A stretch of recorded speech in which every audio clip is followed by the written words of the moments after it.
তাই তো? P Q, আচ্ছা কি বলেছে, কিউ পি এর থেকে, পি যদি এক্স টাকা পায় তাহলে তাহলে কিউ কত টাকা বেশি, 30 টাকা বেশি পাবে, এক্স প্লাস 30। আচ্ছা, এবং আর কিউ এর থেকে 60 টাকা বেশি পাচ্ছে, আর কিউ এর থেকে 60 টাকা বেশি, কিউ এর তো এটা প্লাস 60, তাই তো? তার মানে নিশ্চয়ই এই তিনটের যোগফল নিশ্চয়ই 300 টাকা হবে। তো এক্স প্লাস 30 প্লাস এটা যোগ করলে হয় এক্স প্লাস 90, তাই তো? ইজিক্যাল টু কত হবে, 300 টাকা। আচ্ছা, 90 আর 30 যোগ করলে কত হয়, 120, ওদিকে পাঠিয়ে দাও। আর x x x 3x is equal to 300 minus 120 মানে হচ্ছে 180 টাকা।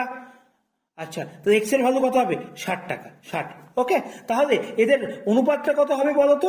এদের অনুপাতটা হবে 60:90:150।